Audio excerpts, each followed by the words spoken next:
termina de escribir un libro, la verdad es que nunca sabe exactamente qué libro ha escrito. Entonces, claro, por eso ese encuentro con el lector es absolutamente decisivo, porque es verdad que un libro para existir necesita que alguien lo escriba, pero no es menos cierto que es necesario también que alguien lo lea. Es decir, que alguien sea capaz de transformarlo un poco, ese libro que recibe en materia de su propia vida, ¿no? Que es lo que hace la verdadera lectura, el verdadero lector, ¿no? Y Fernando, desde luego, es un lector así, ¿no? Por eso yo me siento como muy orgulloso, ¿no? de que este libro haya llegado en sus manos y lo haya transformado en algo suyo, ¿no? Bien, os voy a leer el primer párrafo.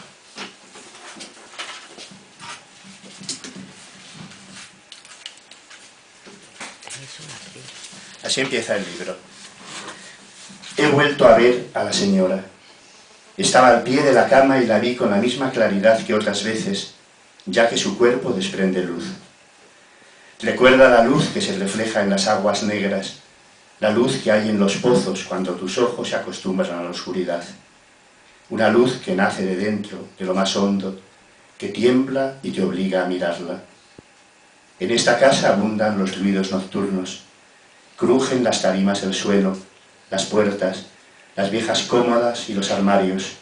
Incluso cuando todos duermen, se oyen ruidos. Ruidos de pasos, de risas, pequeños golpes que no se sabe quién los da. La abuela asegura que son los espíritus de la casa que no pueden descansar a causa de los pecados que se han cometido en ella, pero la verdadera causa es la humedad.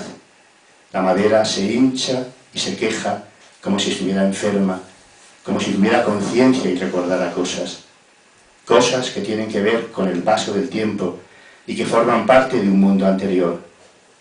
Todos esos ruidos cesan cuando la señora me viene a ver. La señora no habla. A veces hace gestos con las manos. Trata de decirme algo en un lenguaje de signos que recuerda el de los sordomudos. Siempre viene de noche cuando me quedo sola. No sé cómo entra en mi cuarto.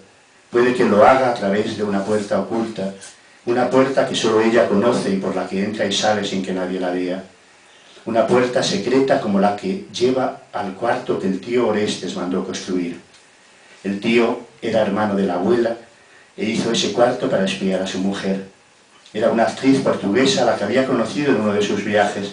Se casaron y se instalaron en Madrid, pero ella no quería renunciar a la vida que había llevado y en el matrimonio empezaron los problemas. El tío enloqueció de celos y para apartarla de todo aquello decidió arreglar la vieja casa familiar y regresar con su esposa al pueblo. No se conformó con eso y mandó construir todo un mundo oculto de pasadizos y cuartos que doblaban la casa real y por los que se desplazaba para espiarla. Bien.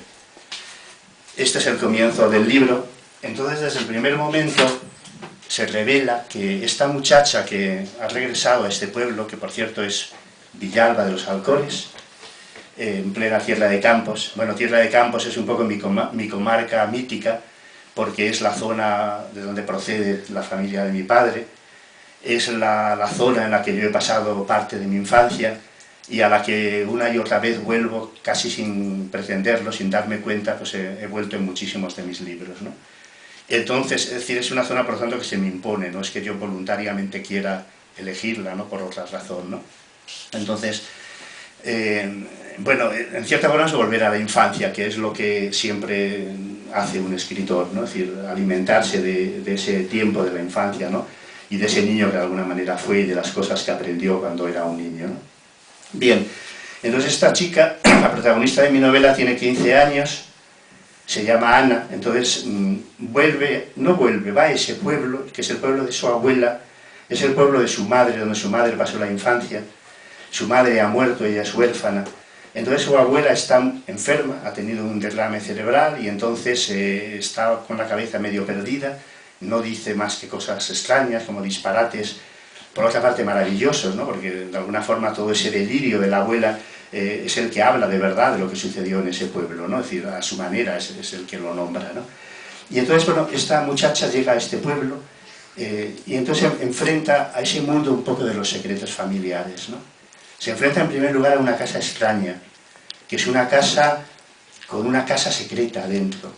Bueno, en cierta forma, las casas familiares, aquellas casas familiares de antes, las que había en los pueblos, no tienen mucho que ver con las casas que nosotros conocemos, que tenemos en las ciudades, ¿no? Porque eran casas donde habían pasado varias generaciones. No, es decir, habían vivido abuelos, bisabuelos, los tíos, es decir, y por lo tanto, de alguna forma, estaban habitadas estaba muy presente el pasado. Estaban habitadas no solamente por los vivos, sino también los muertos, ¿no? Yo recuerdo, por ejemplo, que en la casa del pueblo, en la casa donde yo pasaba los veranos, entonces había una habitación, pues donde siempre se te decía que un tío tuyo, que ahora no me acuerdo exactamente del nombre, pues había muerto una vez por la mañana tomándose una taza de chocolate, y que se había quedado con la taza de chocolate así, sin derramar ni una sola gota, ¿no? Entonces, claro, cada vez que entrabas en esa habitación, veías a tu tío, aquel tío que no habías conocido, tu tío abuelo, es decir, fulminado por la muerte, con aquella taza de chocolate que no se derramaba, ¿no? Entonces, en aquellas habitaciones, por lo tanto, había muerto familiares tuyos, pero también habían nacido, porque los niños se tenían en las casas, y también habían sido las habitaciones de los recién casados, y eran las habitaciones de los juegos, es decir, todo estaba mezclado, el pasado con el presente, el mundo de los vivos con el mundo de los muertos, las fotografías de los familiares que habían vivido antes que tú, ¿no? Yo recuerdo, por ejemplo, que incluso en esa época había la costumbre de fotografiar a los niños, a los muertos, ¿no? Y había allí en aquella casa la fotografía de un tío mío que había muerto siendo un niño. Y entonces se veía la fotografía de este niño que había muerto en el colegio, vestido de monaguillo, tumbado sobre una cama. Y entonces, claro, tú te enfrentabas constantemente a esa presencia, de alguna manera, de la muerte y de los muertos, ¿no? A esa presencia, digamos, del pasado, de la memoria. Pero también esas casas estaban llenas de secretos, de lugares sustraídos un poco a la, digamos, a la racionalidad, ¿no?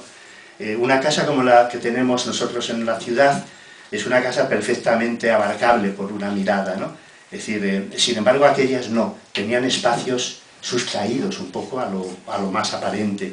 Estaban los huecos de las escaleras, estaban los desvanes, estaban las bodegas, en los desvanes había baúles con vestidos, con los sombreros de familiares antiguos, había espejos, había cuadros, es decir, bueno, era todo un universo, esas casas.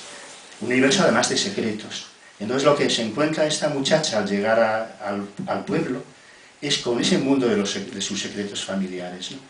Y entonces, en medio de esa llegada, desde el primer momento, hay una extraña muchacha, una mujer joven, que se le aparece. Entonces ella no sabe explicar muy bien qué significa esto, ¿no? Es un fantasma realmente, ¿no? Se aparece en su habitación, se le queda mirando, no dice nada, y ella se siente poderosamente atraída, tiene miedo, pero a la vez se siente atraída por esta criatura, que no sabe muy bien lo que viene a decirle, y que casi desde el primer momento ella intuye que esa mujer está relacionada con su propia madre, con su madre muerta, y está relacionada con cosas que han pasado en ese lugar y en ese pueblo, que no sabe exactamente cuáles son, ¿no? Y entonces la novela, de alguna forma, es un poco todo lo que hace esta muchacha para tratar de enterarse qué lugar es ese, dónde está, qué es lo que ha pasado, esas seres que son su familia, qué cosas han vivido, por qué esconden secretos. Es decir, en definitiva, todo esto habla de algo que yo creo que es absolutamente real, que es la imposibilidad de conocer a los demás. Incluso los seres más queridos, los seres más próximos, nos son desconocidos, porque hay parte de ellos que no conocemos. Por ejemplo, en relación a nuestros padres. O sea, es obvio que un niño quiere saberlo todo de sus padres, e incluso constantemente les pregunta, bueno, qué es lo que hacían cuando eran niños, qué hacían cuando eran jóvenes, que le dicen a su madre que le hable de sus novios, de las amigas que tenía, de sus amigos. Y evidentemente, claro, la madre, por ejemplo, le cuenta cosas a su hijo, le habla de todo esto, pero no se lo cuenta todo. Esto es obvio, ¿no? Y naturalmente los niños que no son nada tontos se dan cuenta de que su madre guarda cosas escondidas. Y precisamente también se da cuenta que es justo lo que se calla lo que más desearía saber. Porque en el fondo, si lo pensamos bien, estamos mucho más en lo que callamos que en lo que decimos. Entonces, es ese silencio